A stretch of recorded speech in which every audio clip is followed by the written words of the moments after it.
Hey everybody, welcome back to InstaPlays, and here I'm going to bringing you a video where I'm talking about why I like the Brotherhood so much. You guys saw, or are going to be seeing in my videos, like me really doing a lot of stuff for the Brotherhood, doing a lot of questionable things for the Brotherhood, a lot of hard choices. And this is going to be my reasoning behind it. And you guys are probably noticing I'm level 18. It's because I just started a new character. I'm going to go through the Institute part of things, and as soon as I get to where the Institute's part of the story really gets involved, that's whenever I'm going to start recording, so you guys can see what happens with that whenever I side with them. But in this video, I'm going to be bringing you the backstory of the Brotherhood, or at least as much as I know of it, and why I like them so much. Alright, so in the beginning, like before the Great War, you guys already know about the vaults, but I'm not so sure that you guys know that most vaults were involved in some horrific criminal acts on the survivors that lived within. In Fallout 3, that multiple vaults were a great example of this. And one was one where they had clones.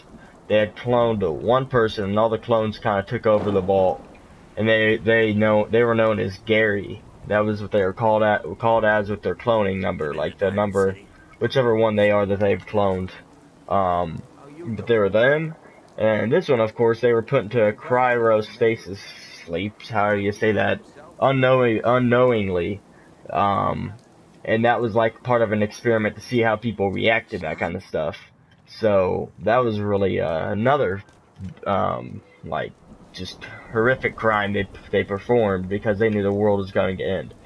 But before then, like before the bombs actually fell, the government placed a group of scientists under the protection of a select few of the most prestigious military and the most prestigious military group of the time in a vault.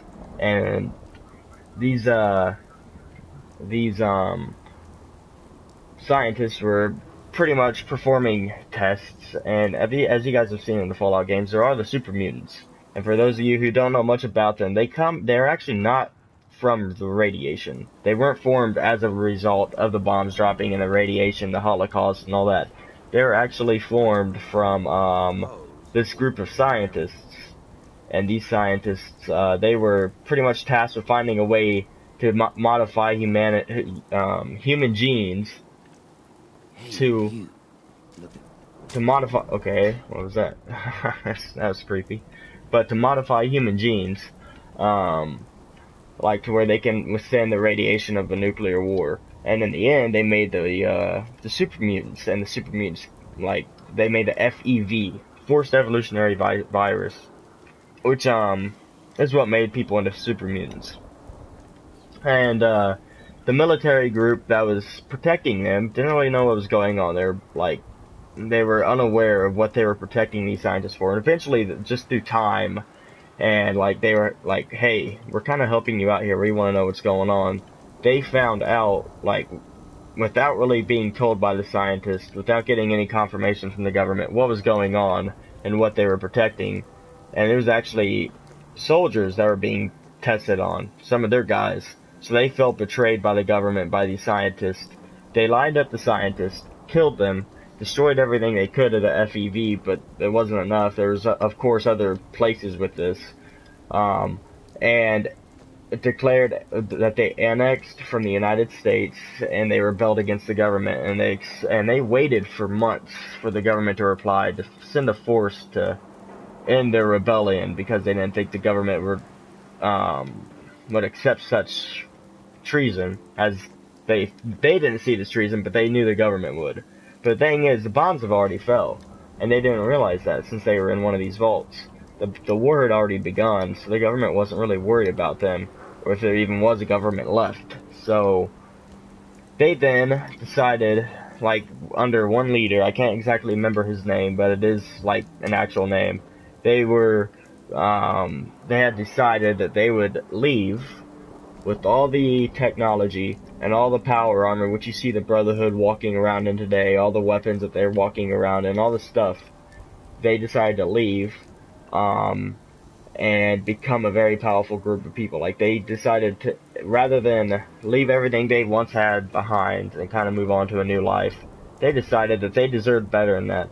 That they didn't want their children and their children's children to be walking around having to learn to hunt and go back to primitive way of living. They wanted their children and their descendants to be clad in power armor and to be wielding the most dangerous technology of the wasteland and of the pre-war.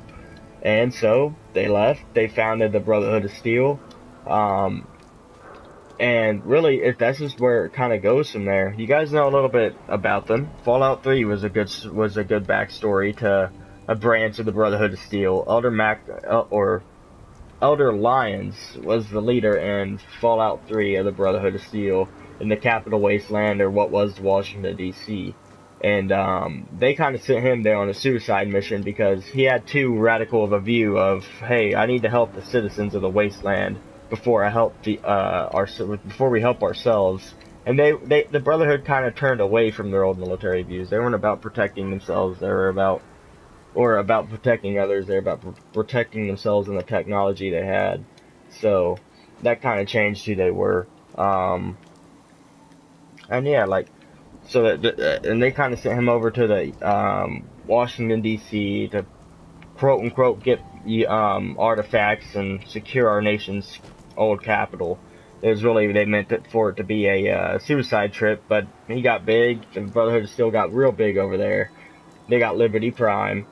And then there was New Vegas, which the Brotherhood's backstory there in California was they were once the leading group there, the leading military, but then the NCR came along, New California Republic, and a lot of gamers personally hold them as a favorite because New California Republic is more of the old, or of the pre-war democratic point of view, like what America was, all the views that made America what it is and was. While the Brotherhood is more, we get to keep it, no one else does, and if we're in charge, we're going to be in charge with an iron fist because things have changed and that's just the way it is.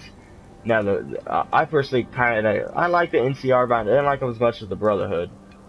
Maybe I just like the Brotherhood because they had so much more power and in less numbers. And just the NCR has pretty much just had a bunch of cannon fodder. That's why they won so much of their wars.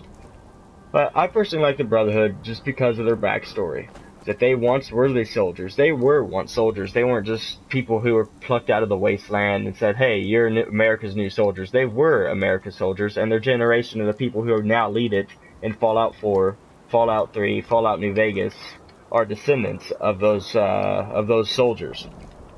So that's really why I like them. They're really the only true-blooded, except for maybe some of the Enclave, which are in Fallout 3 and is another pre-war group. Or pre-war, like, group of people. Before they were the Enclave, they were like soldiers. They were the richest of the American society. Like maybe presidents and stuff like that. I mean, I like the Brotherhood of Steel because who they are. Because they don't have the mass numbers. They just have the skill, a lot of the pre-war knowledge, and all the pre-war technology.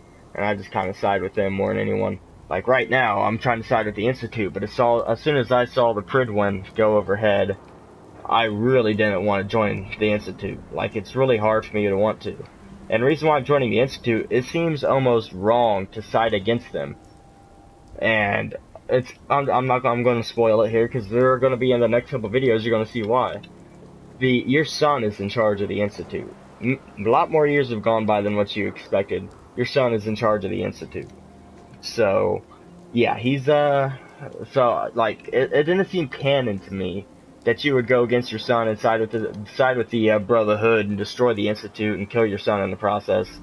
Because the main drive of this game is you're out there for your son. You're looking for your son. You're not looking to join the Brotherhood of Steel and destroy the Institute. You're just looking for your son. You don't care about who anyone is. You're going to take care of anyone in the way, however you have to. So I thought I'd go through, see what the Institute looks like, and I still just have a hard time. The Brotherhood's really where my heart lies. And I just gave you the backstory. There's a lot more lore. Actually, there's a YouTube channel that I really love. It really kind of inspired me to make this channel.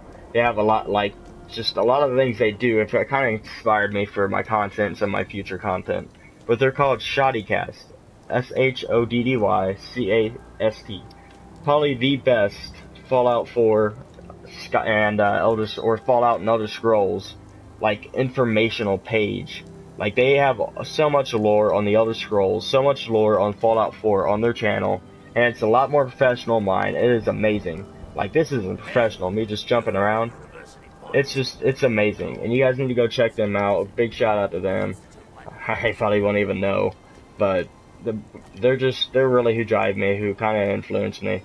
And they're the ones how I really figured out a lot about the Brotherhood as I did. Like, they're the ones who kind of got me on the wikis, got me started scanning their wikis, so I can find out lore-wise who the heck I want to side with.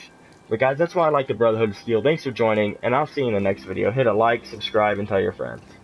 See you in the next one.